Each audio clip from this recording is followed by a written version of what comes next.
বিসমিল্লাহির রহমানির রহিম। আসসালামু আলাইকুম ওয়া রাহমাতুল্লাহি ওয়া বারাকাতুহু। সবাই কেমন আছেন? আশা করছি সবাই অনেক ভালো আছেন। আলহামদুলিল্লাহ আমরাও ভালো আছি। তো এখানে হচ্ছে আজকে নতুন আরেকটা রেসিপি নিয়ে আপনাদের মাঝে চলে আসলাম। এগুলো হচ্ছে তাল বড়া ভাজা হচ্ছে, জাস্ট অল্প করে একটু ভিডিও করেছিলাম। তো আমি হচ্ছে এখন রান্নায় চলে যাব। এখানে দেখতে পাচ্ছেন পেঁপে আর সাথে একটা আলু দিয়ে অ্যাড করেছি এখানে, আর হচ্ছে কাতল মাছ। কাতল মাছটাকে আমি ভেজে নিয়েছি। তো আমার কাতল মাছ ভেজে নেওয়া হয়ে গেছে। ওদিক দিয়ে হচ্ছে আমি পেঁপেটাও একটু সিদ্ধ করে নিয়েছি, সিদ্ধ করে পানিটা ফেলে দিয়েছি। আর এখন হচ্ছে আমি কড়াইয়ের মধ্যে পরিমাণ মতো পানি তেল অ্যাড করে, তারপর হচ্ছে পেঁয়াজ অ্যাড করে আদা রসুন অ্যাড করেছি।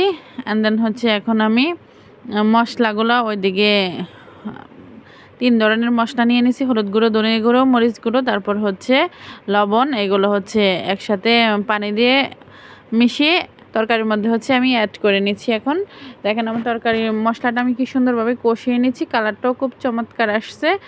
তো এখন হচ্ছে আমি সিদ্ধ করে রাখা পেঁপেগুলো আমি অ্যাড করে নিচ্ছি, কারণ যেহেতু পেঁপেটাও সিদ্ধ করা আছে, মাছগুলো ভেজে নেওয়া আছে। আমি হালকা একটু পানি দিয়ে জাস্ট তরকারিটা ভালোভাবে কষিয়ে নিচ্ছি। আমার কষিয়ে নেওয়া হয়ে গেলে আমি হচ্ছে ঝোলের জন্য পানি অ্যাড করে নেব। তো আমার পানি অ্যাড করে নেব, একটু পরেই হচ্ছে আমি পানিটা অ্যাড করে নেব। জাস্ট আপনাদের দেখিয়ে নিচ্ছি।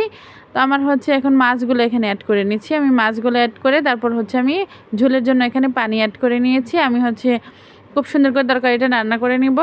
তো এই যে জাল হয়ে যাচ্ছে, আমার তরকারিটা খুব রান্না হয়ে যাচ্ছে। আমার পেজ দেখে আপনাদের রান্না যদি ভালো লাগে অবশ্যই আমার পেজের পাশে থাকবেন, লাইক কমেন্ট শেয়ার করবেন। এখানে হচ্ছে আমি লাস্ট জিরে গুঁড়োটা অ্যাড করে নিয়েছি, ডাকনা দিয়ে ডেকে জাল করে নিয়েছি। দেখেন আমার তরকারি রান্নাটা কি সুন্দর হয়ে গেছে, চমৎকার হয়েছে। আজকের মতো এখানে, আল্লাহ হাফেজ।